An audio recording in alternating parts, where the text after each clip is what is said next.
Karena itu bahkan pedalaman pun juga harus ditebus itu. Karena itu sekali lagi pastikan dua hal tadi. Tempat tidur kita rapi, lemari kita rapi, barang-barang sudah masuk semua malam hari ini, dan pastikan tidak ada satu helai kain pun, tidak ada satu barang pun yang tertinggal di luar lemari, dan itu bercacaran di ruang atau di asrama kita. Itu saja yang ingin saya ingatkan untuk persiapan kepulangan. Maka malam ini sambil nanti jelang tidur, sambil diingat-ingat apakah barang sudah masuk semuanya. Kalau ada yang kemudian belum, pastikan itu yang besok hanya ditenteng melalui handbag kita, tas tangan kita yang kecil itu. Mafhum anak-anakku sekalian, difahami? Awas ya, jangan hanya mafhum saja. Saya ingin pastikan besok saya sendiri juga akan mengelilingi kamar-kamar dan semua asrama baik banin maupun banat. Dan biasanya mohon maaf nih yang banat ini, kadang-kadang ada hal-hal yang tidak pantas untuk kemudian ditinggal dan dilihat, apalagi kemudian mengganggu pemandangan. Ini alhamdulillah yang terakhir kemarin tinggal sedikit. Biasanya itu nggak tahu sengaja apa tidak, suka tertinggal di kamar-kamar mandi itu. Dari jauh itu sudah sangat mengganggu pemandangan. Belum lagi kalau mendekati baunya minta ampun itu. Mohon maaf ini, jangan sampai kejadian besok. Tolong musyrifahnya memastikan ini semua. Yang kedua, anak-anakku sekalian, terkait dengan persiapan besok saat penjemputan sampai kepulangan ketibaan kalian di rumah. Ada 3 hal saja. Pertama, tolong kalian sebelum kepulangan besok pagi, pastikan semuanya sudah mandi dan berpakaian dengan rapi. Tidak ada santri satupun yang pulang dalam keadaan kotor, lusuh, apalagi kemudian semrawut. Tidak ada. Ajaran agama kita mendidik dan membimbing kita untuk tampil yang rapi, untuk tampil yang bersih, apalagi santri-santri Al-Kaukab. Pastikan tolong besok kalian mandi semua yang bersih. Bila perlu pakai parfum yang biasa ketiaknya bau kecut, mohon maaf, harus pakai pengharum supaya ketiaknya tidak bau dan mengganggu lingkungan. Ini penting. Yang sudah gede-gede itu biasanya, yang kadang-kadang baunya asemnya minta ampun itu. Ini mohon maaf, harus kita persiapkan dengan baik. Yang rapi, yang bersih, yang harum. Lalu kemudian bersiap dirilah kalian untuk kemudian menyambut kedua orang tua kita atau keluarga yang menjemput kita. Dan saya ingin pastikan semua santri, tatkala telah menyambut kedua orang tuanya, tolong ini perintah dari saya, dari pengasuh, ciumlah kedua orang tua kalian dengan sepenuh hati. Berjabat tanganlah dengan kedua tangan kalian dan cium tangan kedua orang tua kita dengan penuh khidmah dan tabarrukan atas kemuliaannya. Mohon maaf anak-anakku sekalian, ini akhlak. Tolong jangan ada santri-santri Al-Kaukab yang berjabat tangan dengan kedua orang tuanya, baik ibu maupun ayah kita, orang tua kita, dengan satu tangan, meskipun itu dicium. Ini gaya anak yang tidak bau santri, atau boleh dikatakan santri yang bau kayak gini nih. Sekali lagi, kalau jabat tangan dengan kedua orang tua, berikan kedua tangan kita, cium tangan kedua orang tua kita dengan penuh khidmah untuk memohon keberkahan kemuliaannya. Orang tua kita adalah orang yang paling kita muliakan, yang paling kita hormati, yang paling kita sanjung setelah Allah Subhanahu wa ta'ala. Setelah Allah, sebagaimana perintah Rasul, ridallah fi ridal walidain wa sukhtullahi fi sukhtil walidain. Setelah itu anak-anakku sekalian, yang ketiga, tolong kalian sepanjang kepulangan dari pesantren sampai di rumah, maka benar-benarlah tunjukkan kalian punya akhlak yang mahmudah. Anak-anak santri yang memang sepantasnya menjadi santri. Artinya apa? Mohon maaf, ini meskipun dekat, meskipun mungkin kita lama tidak berjumpa, ini kadang-kadang kebablasan. Kebablasan apa? Kalau canda, kalau ngomong kebablasan. Cuawaan, tahu cuawaan enggak? Apa ya? Cuawaan itu bahasa Belanda ini. Bahasa sininya cuawaan apa itu? Cekakaan. Kalau ketawa terbahak-bahak, kalau ngomong terlalu tinggi, apalagi yang perempuan-perempuan, termasuk yang banin juga tidak boleh. Saya mohon maaf ini. Ini jelas di dalam Al-Quran banyak sekali ayat-ayatnya. Waghdud min sautik inna ankaral aswati la sautul hamir. Kalau kita berbicara seperlunya saja, kecuali kalau memang kita ngajar, kecuali kalau kita manggil, ya memang dengan suara yang keras. Masa manggil orang kok kemudian Hasan, ya enggak akan dengar. Mesti manggil ya harus tinggi, Hasan, ta'alai. Itu kebutuhannya. Tapi kalau tidak ada kebutuhan, senyum secukupnya, tertawa secukupnya, ngomong secukupnya. Jangan ada sesuatu yang over dan berlebihan. Difahami anak-anakku sekalian? Rapi dan harum, cium kedua tangan dengan senyum kedua orang tua, pulanglah dengan akhlak yang mahmudah. Dan tentu akhlak mahmudah ini kita bawa seterusnya. Yang terakhir, yang ketiga, saat-saat kalian mengisi liburan, ada 3 hal yang ingin saya sampaikan. Yang pertama, anak-anakku sekalian, mungkin ini termasuk sesuatu yang baru. Yang 2 tadi sering saya sampaikan, tapi ini sesuatu yang baru yang menurut saya penting. Cobalah kalian nanti sesampai di rumah, bolehlah istirahat dulu. Tidak harus lalu kemudian keluyuran pada hari di mana kita baru datang. Pasti nanti akan membuat fisik kita kecapean. Nyampe rumah datang, istirahat 1 hari, 2 hari, atau maksimal 3 hari boleh. Dan setelah itu anak-anakku sekalian, kemudian lakukan dan isi waktu-waktu liburan yang intinya bermanfaat, yang intinya bermaslahah. Karena itu saran saya yang pertama, nasihat saya yang pertama, buatlah rencana agenda mengisi hari-hari liburan kalian. Biasakan kalian memanage dan mengatur waktu kehidupan kalian. Itu penting. Misalnya nanti hari keempat saya mau apa, di mana, kapan, apa saja ya yang saya mau siapkan. Hari kelima apa, hari keenam apa, sampai 21 hari bila perlu ditulis tuh. Ini cara kita membiasakan memanage waktu, mengatur waktu, dan anak-anak santri memang harus pandai begitu.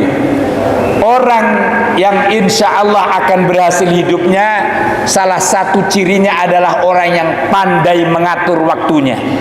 Dan begitu sebaliknya, orang akan menemui kehancuran dalam dirinya kalau kemudian dia tidak bisa mengatur dan memanfaatkan waktunya.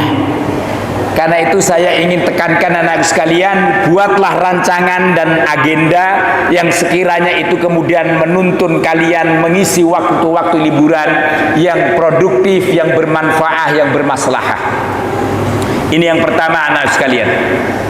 Betapa waktu ini memang begitu luar biasa ajaran Islam untuk memberikan panduan kepada kita, sampai sumpah Allah itu kalau kemudian dicari itu semuanya dengan waktu. Ada wal fajri, ada wad duha, ada wal asri, ada wal laili, ada wan nahari. Semua berkait dengan waktu.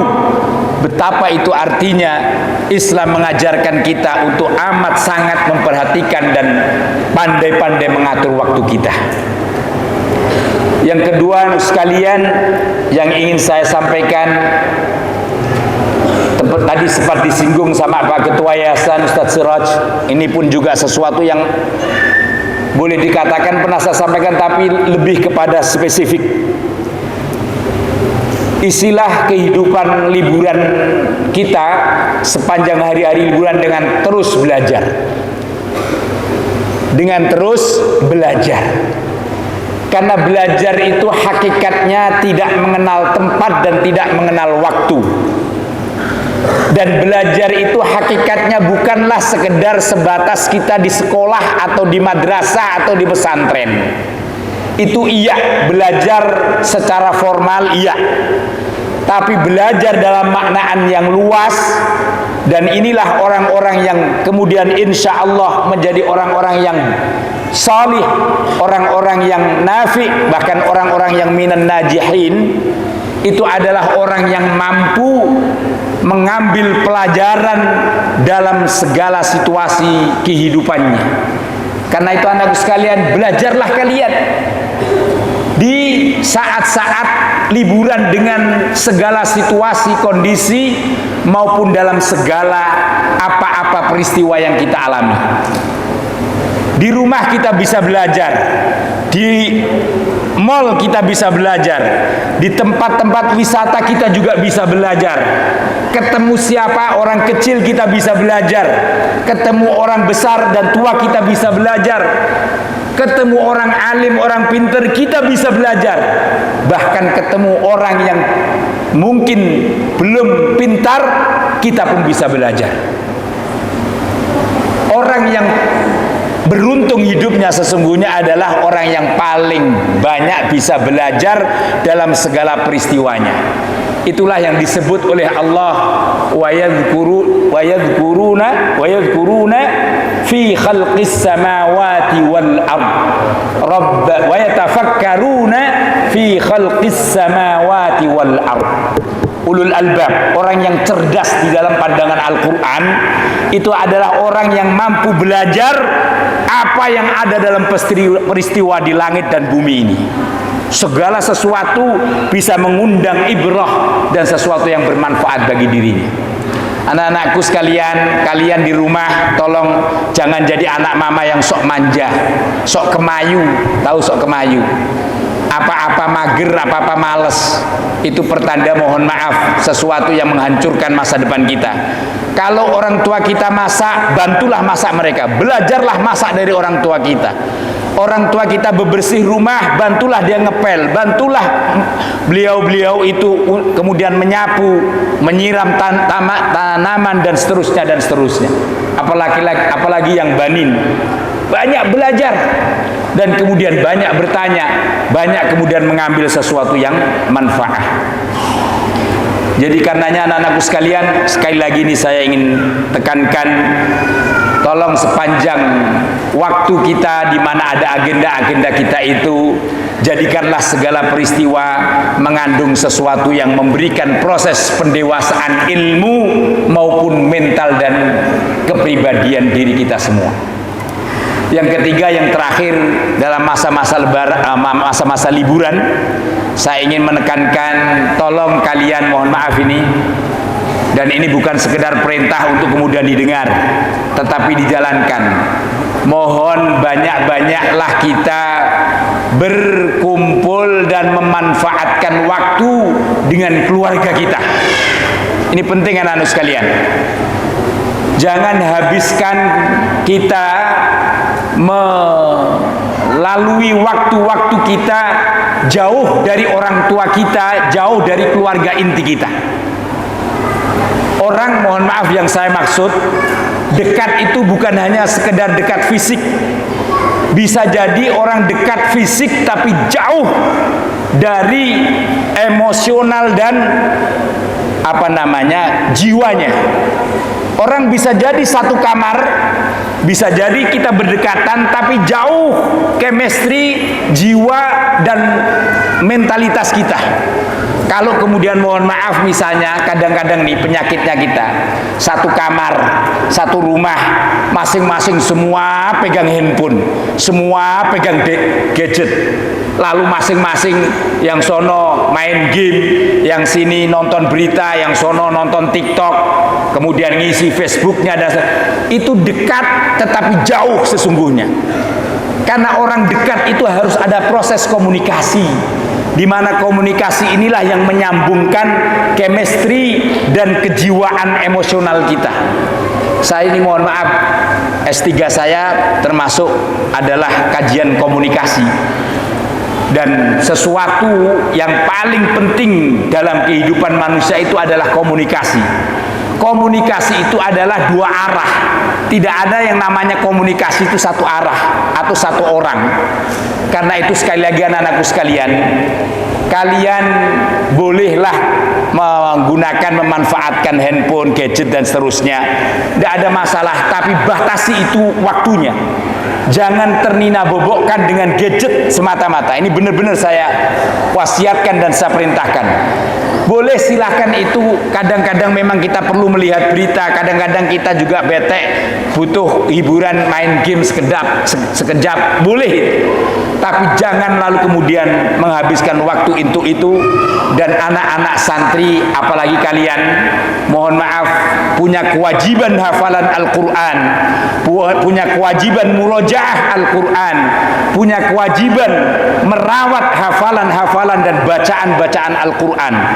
Saya hakul yakin anak-anakku sekalian, kalau kalian di rumah lalu kemudian menghabiskan waktu untuk handphone, menghabiskan waktu untuk nonton TV semata misalnya, maka pasti kalian akan membawa apa yang disebut dengan dosa dari Al-Quran Al-Karim. Kalau kemudian kita membawa dosa dari Al-Quran, tentu Al-Quran akan semakin jauh dari diri kita. Kebanyakan orang tua ini, mohon maaf, anak-anakku banin banat, yang sampai keluhannya kepada kami semua, kepada kami selaku pengasuh, guru-guru semuanya ini, kalau sudah di rumah, itu yang paling sulit diomongin, paling sulit diatasin, itu adalah tatkala kalian telah main handphone. Maka sekali lagi saya tidak bosan-bosannya nih mengingatkan, sekali boleh waktu-waktu tertentu, tapi jangan kemudian dihabiskan banyak waktu untuk hanya sekedar bermain dengan gadget, dengan handphone, karena itu pasti akan menina-bobokkan dan merusak akan kehidupan kita semua.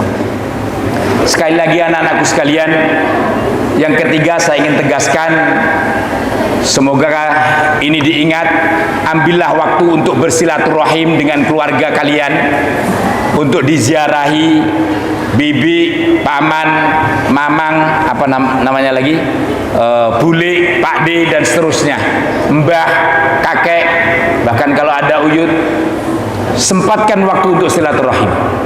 Dan kemudian insya Allah dari sisi-sisi itu kalian semuanya akan mendapati manfaat. Anakku sekalian, yang terakhir sekali saya ingin menegaskan, dan ini menjadi moga inspirasi kalian.